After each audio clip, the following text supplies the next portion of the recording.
Assalamualaikum warahmatullahi wabarakatuh.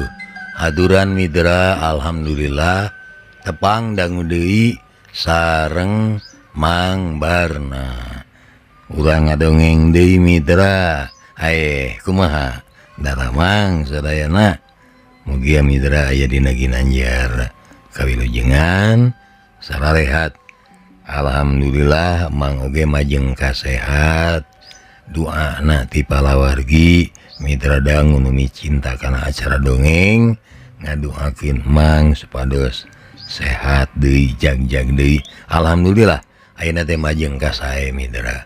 Mohon doakeun nya mitra dangu hanca nu katuna waktos dinten kamari teh upami telepat mah parantos dugi ka urang kacamatan Dayeuh Luhur Cilacap mah malah basa Sunana teh mani meles pisan langkung nyuna tibatan urang Sunda anu matu di kota walungan Cipamali kakara asup ka wewengkon Jawa Tengah gitunya sanggeus wilayah administrasina diatur ku VOC.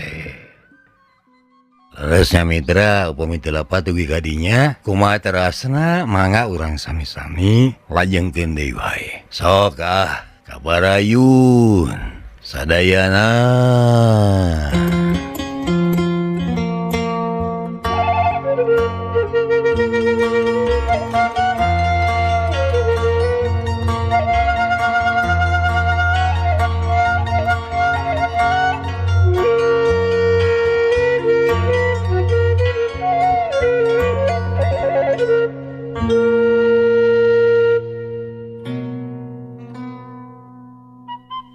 Mitra kaum dangu Ari sabenerna mah nyira dia ngarasa seungah kudu muru lalampahan anu sakitu jauhna teh ngan kusabab ki Kartadita mah sakitu sumangetna dina milampah perjuanganana atuh nyira dia oge kudu milu nutur-nutur.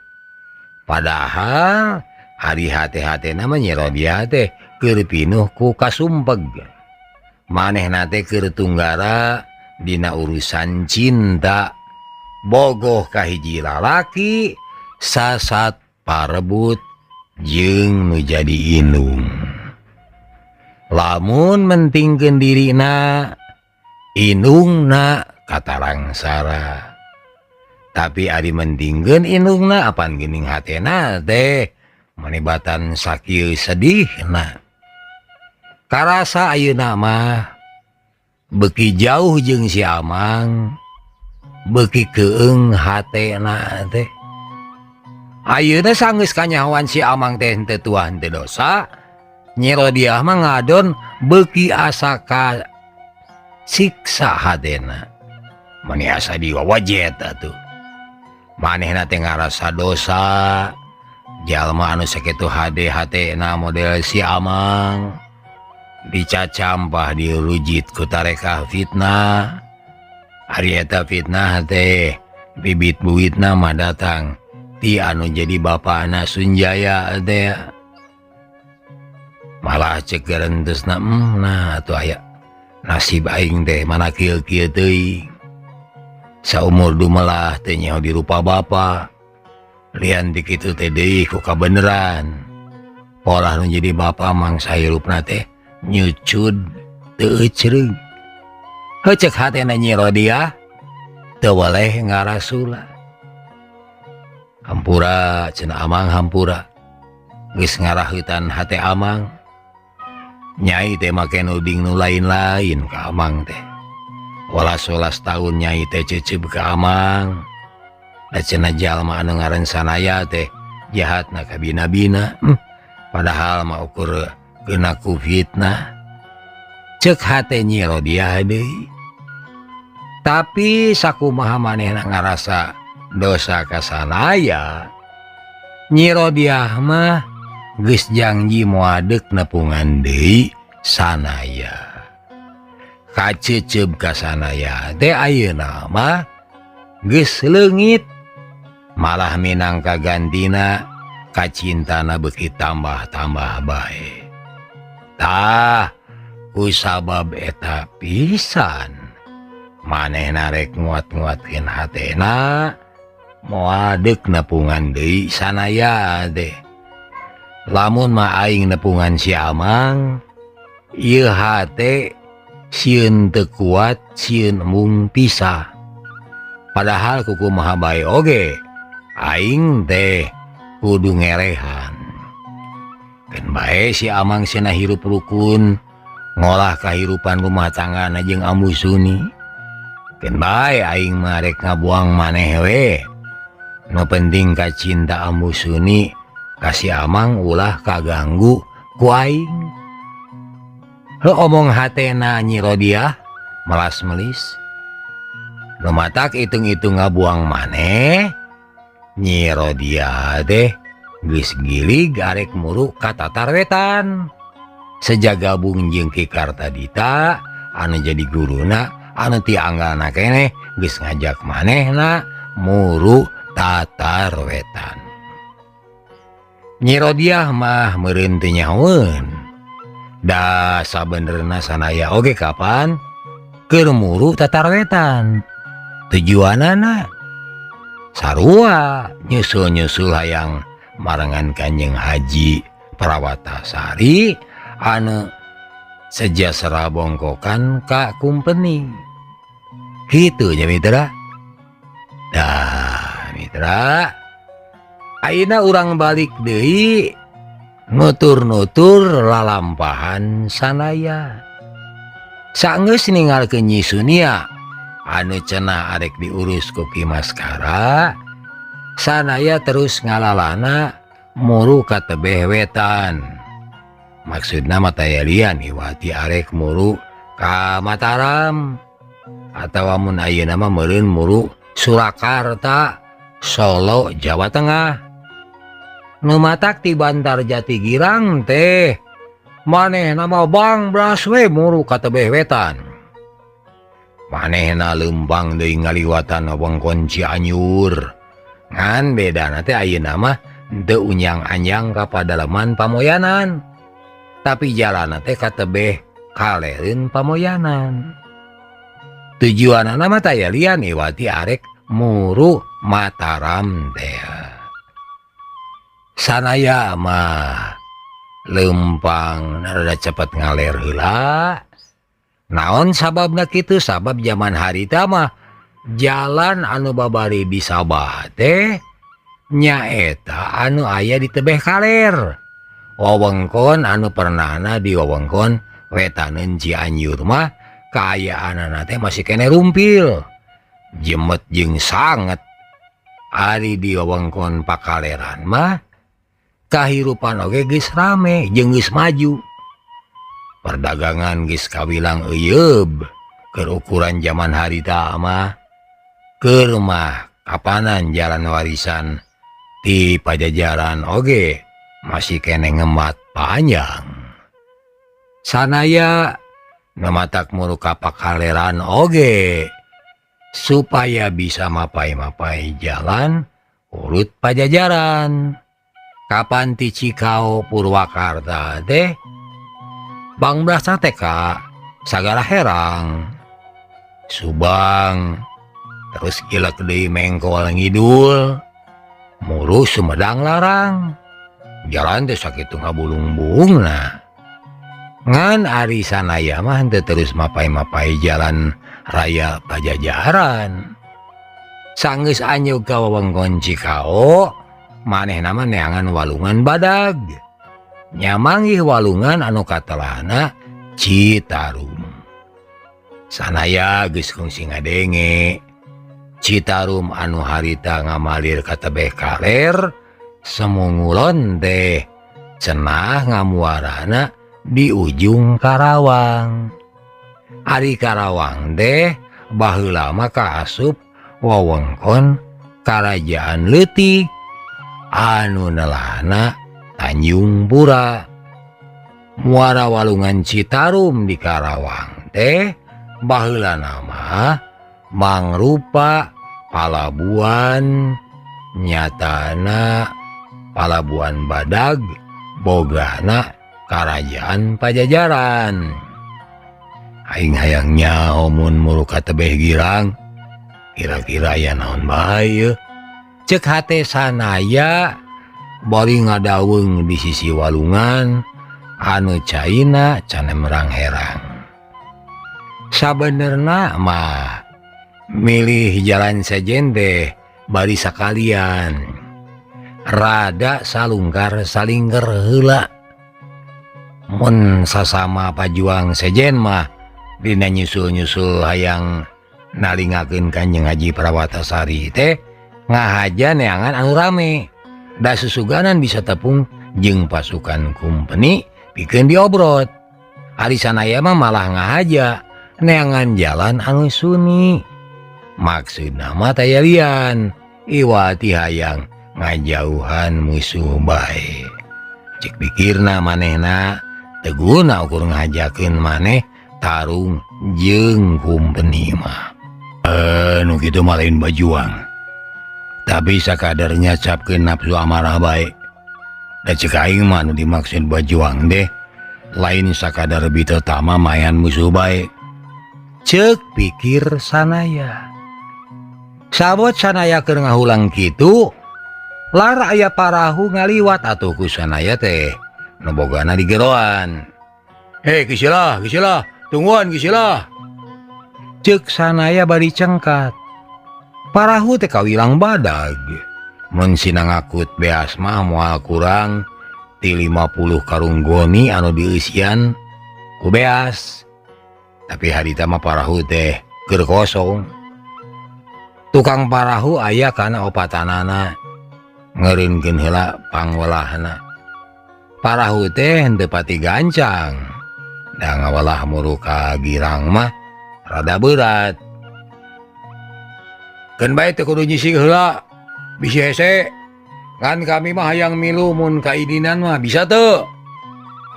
Cek sanaya nyorowok di sisi. Ai cek tukang parahu teh. Milu teh cenah milu ka mana? Ada curiga oge. Milu we ka tebeh girang. Temal sanaya pituna teh bari cileung luncat kana parahu. Tapi oge teh disada saeutik-eutik acan. Mireungeuh yen sanaya teh sakitu jagona. Tukang parahu nu opatan katingali ngaleper sieuneun. Nah geuslah meni siga anu sieun di sambeurkeun ku kami teh. Cek sanaya heraneun. Anu ditanya mah teu nyarita naon-naon kajaba ukur rampang reumbeung teu puguh.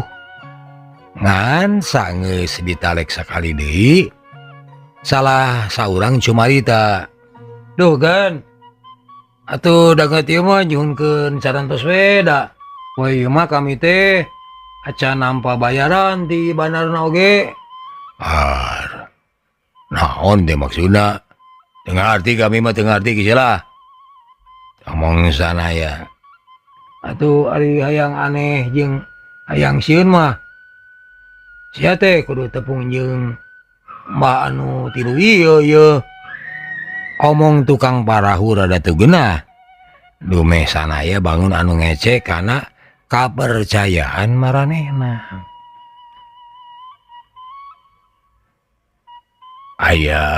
Ayanya anu pigasieun teh.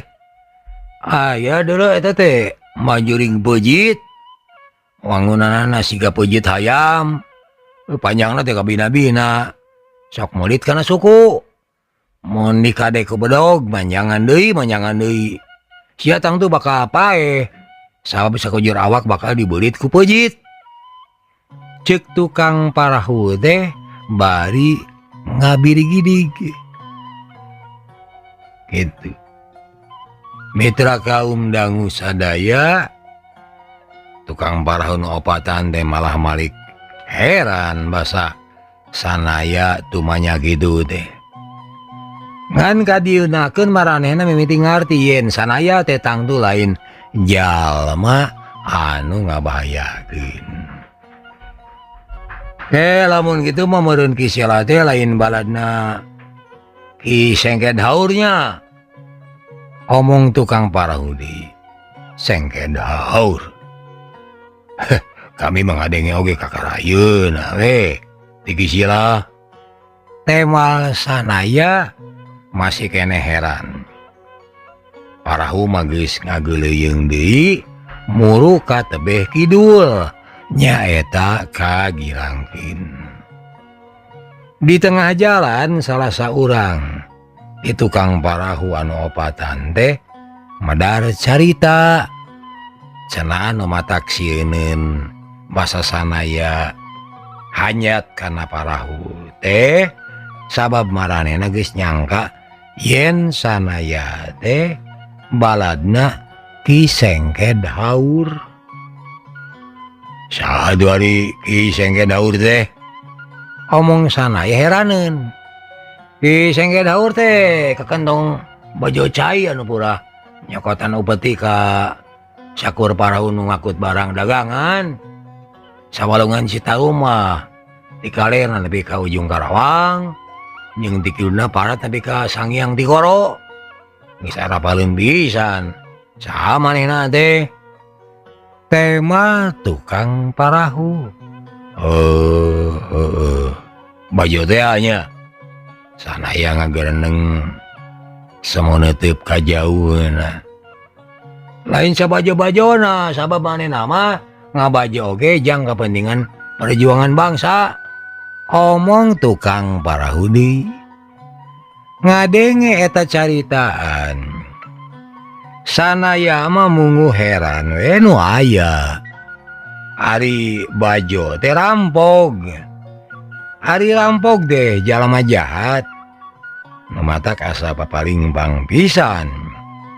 Manya aya jalma nyieun kajahatan tur hasilna keur perjuangan bangsa. Ki Sengke Daur teh pajuang anu cenah tugasna bebela ka sakumna rakyat. Omong tukang parahu teh bari ngawelah di hareup. Baturna anu tiluan anu sarua keur papadang ngawelah katingali ukur ungeuk-ungeukeun nganyageun. Onggoh bebela tapi da rampognya. Bisa mentong gagabah hari nyarita teh. Gagabah eta kumaha ke lamun kadengen ke jinisna. Omong tukang parahu ngageunggeureukkeun. Tapi bari curangin cileung sieun aya anu ngabejakeun heuseun aya cak-cak bodas. Sageus kitu tukang parahu teh cacarita deui. Badanna Ki Sengke Daur teh lainna rampog tapi sakadar minta upeti tina kauntungan para padagang anu sok balawiri bisa panjang walungan Citarum. Yang naon manehna make mungut upeti sagarupa pan manehna mah dalam lain kumpeni lain. Biasana anu sok mungut seba mah POC atau dalam. His atuh eta mah geus puguh deui. Ngan kumpeni atau prajurit padaleman mungut cukai secara resmi. Ari baladna Ki Sengke Daur mungut upeti jeung waragan perjuangan. Jang waragan perjuangan ngalawan kumpeni. Perjuangan teh cenah butuh modal anu gede. Boh modal mangrupa pangan, boh modal mangrupa duit hulden atau picis. Ceuk tukang parahu. Di gugoe cenahnya. Nya di gugoe dah tuh. Geus kumaha deui. Mun kayang nanti di gugu kami bakal dimusuhan yang bakal dituding bilu ka kumpeni. Pokoknya maranehna teh bajuang ngabela rakyat. Kami remen ningali balad Ki Sengke Daur gaweana teh ngobrot pasukan kumpeni. Omong tukang parahu teh. Ngadenge kitu sanaya mah ukur mesem. Malah ceukeureun teu satena hari nu ngaranna rakyatnya. Ukur numuk diripuh we. Ku penjajah diriripuh di peres tanagana. Ku jalma anu ngaku pajuang ge sarua diripuh di pulut upeti cenah keur bakal perjuangan. Omong sanaya dina jero hatena. Paingan atunya cikene manisieun ku kami. Omong sanaya nyada panyana teh baladna kiseng ke daur. Hari nagih upeti gitu tah. Nyarek nagih upeti. Mangkaning bayaran ti saudagar teh acan cereng bae ye. Omong tukang parahu semu anu ngangluh. Cek manehna dina bulan-bulan ieu teh usahana keur mojejret. Riweuhna kaayaan saeutik oge jadi mawa pangaruh goreng kana jalan usaha. Ari pangupajiwana teh cenah nyaeta kana ngirim-ngirimkeun hasil bumi ti padaleman kayaning gula, cau, kalapa jeung madu. Dikirimkeun ka pelabuhan ujung Karawang. Di ditu teh dibareuli ku para saudagar. Ngan bulan-bulan ieu teh keur usum gending. Nyeta baladna Siluman Haji Prawatasari loba patelak jeung pasukan Kumeni. Eta teh di mana-mana teh para saudagar badag usahana loba nu kaganggu. Atuh basa dikiriman dagangan ku kami oge. Make narah segala rupa daek narima barang, tapi duitnya dieclok. Teu bisa cerung cereng taina teh. Kami keur bingung. Padahal saban mulang ti ujung Karawang teh geus mana baladna Kiseng ke daur mah nagih upeti berjuangan. Omong tukang parahu ngangluh. Kumaha tuh ari geus kitu? Nya kumaha tuh? Ari lain deuk nyarenkeun beung teuk-teukeun dikoro-gorokeun ngasongkeun samudaya kalapatan mah. Omong tukang parahu diengklokan ku baturna. Nyata lo di Pisalembang mah kami teh sieun dituding bilu ka kumpeni ye. Munyak itu meureun kami sararea teh bakal dihukum. Geus loba kabejakeun boga oge loba karahayat anu dipencit. Pencitna teh pencit kuriling, cokel-cokel ata. Aduh meh dituding geus bilu ka kumpeni. Ceuk anu sejen deui. Adawa meureun maksudna mah dabongan teu mere upeti itunya, istilah. Ceuk sanaya magat kalimah. Nya, amekna balad Kiseng ke daur teh dumeh teu mayar upeti. Gitu. Nya dituding we bilu ka kumpeni. Omong tukang parahu teh. Di mana balad Kiseng ke daur teh sok megat-megatna. Narek naon itu kisilah. Nya urang elingan we.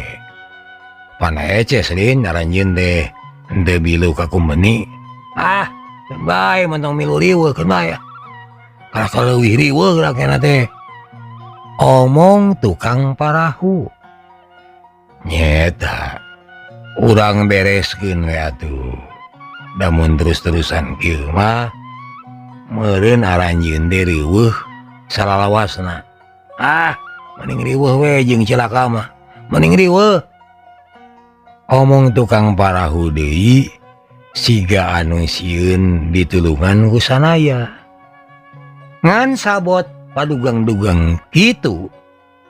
Tina rungkun-rungkun sisi walungan Citarum teh jungjleng sabubuhan jalma anu dibaraju hideung.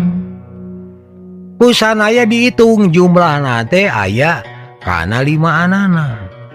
Bubuhan parahu teh ukuranana rada badag atuh katamahan jalma 5an teh. Parahu teu regrog-regrog atuh ting puringis. Malah pangeusina tukang parahu anu opatan teh mani katingalih marmir sieuneun. Mireung gerakan anu 5an teh sanaya mah henteu salempang. Sanajan nya maranehna teh baroga pangabisa, tapi sanaya manguntup sabab gerakan anu 5an teh henteu hebat-hebat teuing.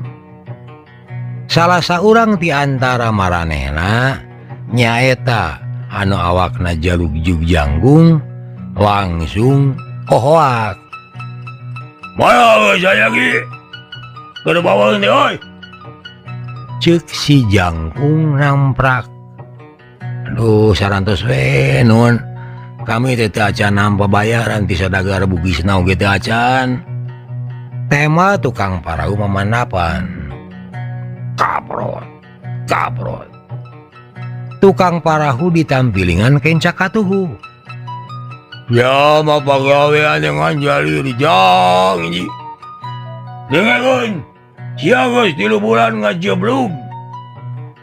Omong si jangkung aja geler. Pangamunten we gejeler pae. Sararosna pisan nun sadagar bugis teh teu acan gaduheun pamayarna. Margi usaha nuju seuseut ku baruntakna pasukan siluman. Eta sia ulah lalaworanya capek teh. Kunaon sadagar bugis anu ngajeblug. Bet pasukan siluman anu kudu disalahkeun. Dengekeun sia. Barat gisengked haur teh gabungan tina pasukan siluman Haji Prawatasyari sia. Sia kumawani nyalahkeun pasukan siluman di podaran sia ku aing. Ceuk si jangkung bari sabrut rek nampiling deui. Ngan samemeh dampaleunna antel kana pipi tukang parahu manehna geus ngagowowok manten. Waduh. Si jangkung jajaretean bari nyabakan punukna bangun anu nyerieun pisan. Geus kitu manehna pupulilitan siga anu neangan saha-sahana nu cikene geus kumawani ngakalakeun manehna. Sia anu ngababuk punuk aing. Saha? Pokna murareng kaditu kadieu. Ituna teh bari anger nyakalan punukna siga anu masih keneh nyerieun. Tukang parahu anu opatan teh saurang oge eueuh nu wani nyarita. Ting areluk we bangun sieun pisan. Awah nu ngaku sia. Mun awah nu ngaku sia bakal dipaehan kabeh. Ceuk si jangkung ejek geler keneh. Baturna anu opatan silih pelong jeung papada sasama. Geus kitu maranehna kokotetengan siga anu neangan beurit kaditu kadieu. Montong kukulintingan kaditu kadieu anu boga lampah mah kami bieu teh kami. Ceuk sanaya ajeg nangtung bari nulak cangkeng. Ari geus ngadenge aya anu ngaku mah jalma anu limaan teh rajeg nareuteub sanaya. Tadi nama sanaya teh henteu direret ku panon sabelah. Sabab teu nangarkeun maneh. Jaba gawena teh ukur cingogo we siga anu boga kasieun. Ayeuna make ngaku atuh puguh we siga anu nangtang ka amek batur. Kabuktian geuning. Saenggeus sanaya ngaku mah nu limaan teh ting arajel ngadeuketan sanaya jiga anu arek ngepung. Sia anu cikene ngababuk punuk aing teh kana punuk sia ngababuk teh. Kurang ajar cucungah sia. Si jangkung tutunyuk kana irung sanaya.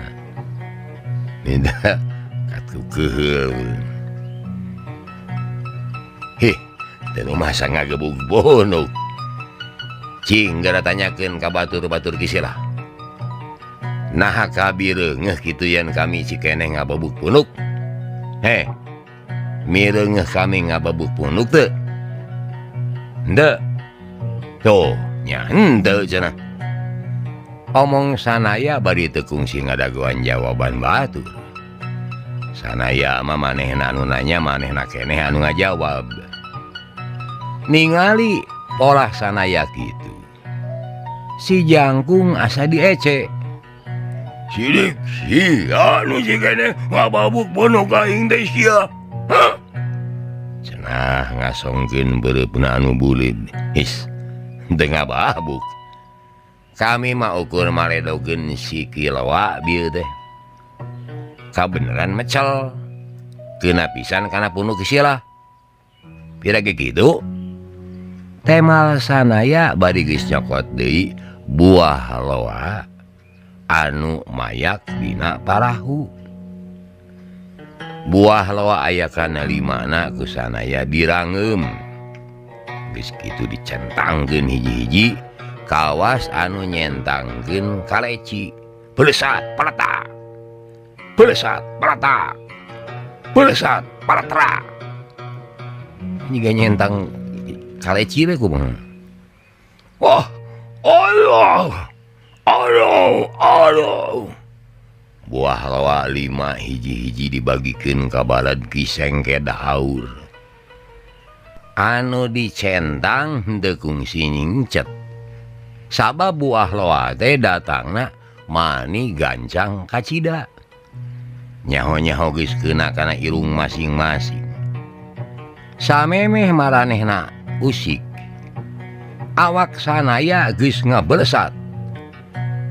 Shit, alabung, Kujubar. shit, alabung. Kujubar. 5 anana ditalapungan hiji-hiji. Saban anu ditalapung saban ngajol terus ngagujubar kana beungeut cai. Sakedetna tara oge 5 anana geus kakrabekan bari turung-turungan. Ayo walah. Hayo walah parahu teh sing jauh ayo. Ceuk sanaya nitah tukang parahu anu opatan ngawela. Parahu teh diwelah muru kalebah girang. Tapi saja jalan tukang parahu nama bangun anu ringrang jeung honcewang. Kumaha deui geus kieu ye, Bu? Alamat bahaya ye. Cek tukang parahu teh malas melis. Bangun teu suka ditulungan ku sanaya teh. Montong sieun. Pan maraneh teh geus diusir ti dieu kisilah. Ayeuna maranehna eleh. Tapi isuk bagetona mah meureun bakal ngintip-ngintip ye. Ari sedengkeun kisilah mah geus ka mana ba tapi kami ye.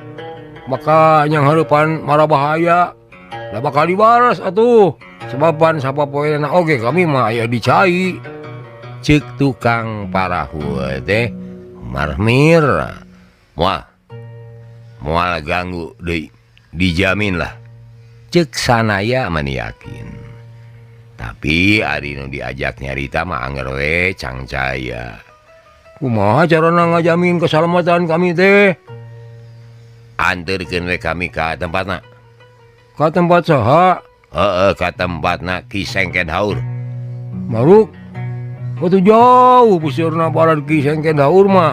Pernah teh di guha Pangbaratan Sang Hyang Tikoro wewengkon Raja Mandala tempat anu kacida.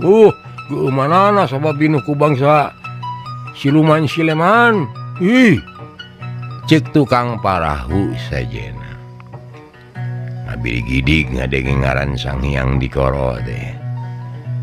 Keun bae sieun saeutik mah. Wayahna anu penting maranehna ulah dek ganggu deui ka aranjeun. Cing kumaha?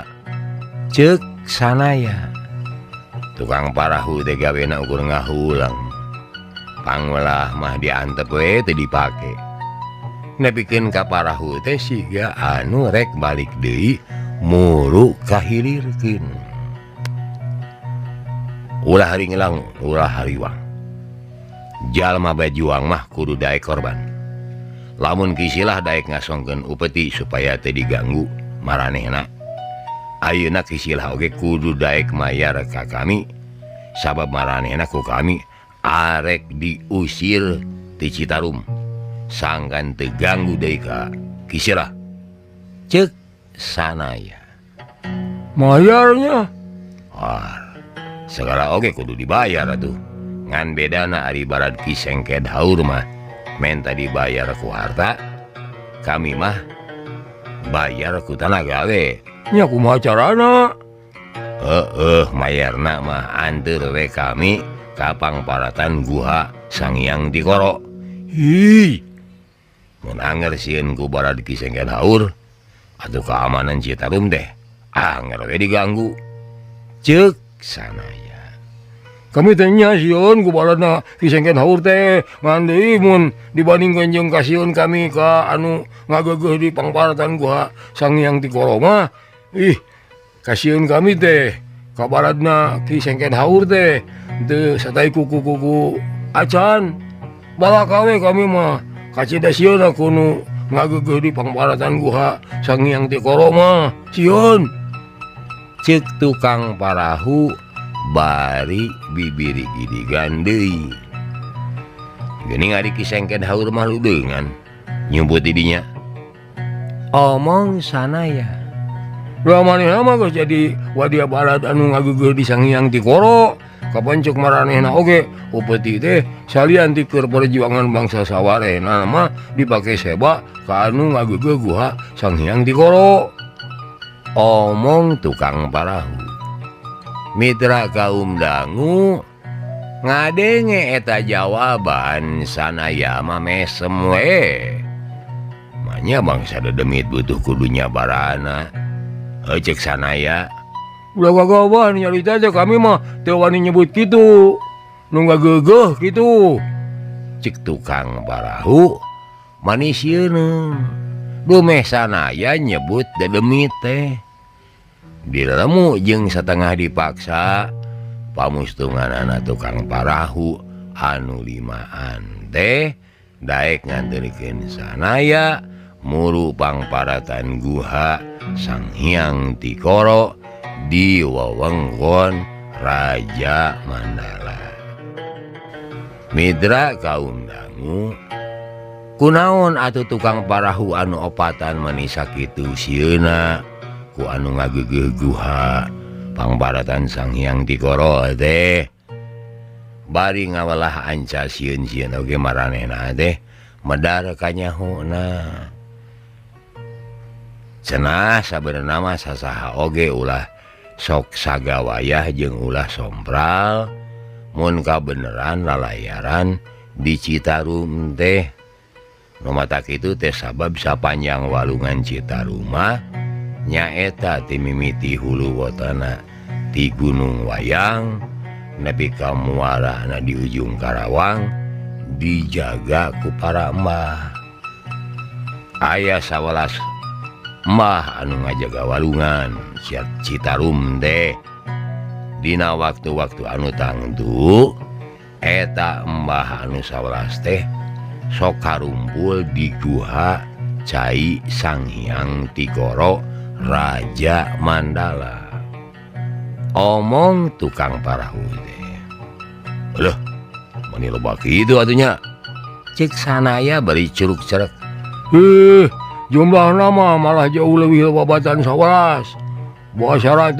bawa 1000 bawa puluhan juta malah anu 11 mah minangka luluguna bae minangka kokolotna atau waratuna cek tukang parahu deui bari satuluyna nataan hiji-hiji embah anu ngageugeuh Citarum teh anu kahiji nyaeta embah Bima Kalung Nagara mangkade mun di walungan Citarum manggihan kuya badag anu beheungna di kongkoyang saputangan beureum sabab eta teh tayalian iwadi anjeunna pisan pon kitu deui lamun di sisi walungan aya samparan lega papeuting manggihan munding dongkol ieu oge kudu hati-hati bisi anjeunna teh mah dongkol teh sok ngarupakeun muning dongkol anu tandukna melengkung jeung dina tungtungna hibar cahaya aya mah orai naga emas nu ieu mah mah teh sok niru-niru orai badag anu huluna make mahkota emas cek tukang parahu nerangkeun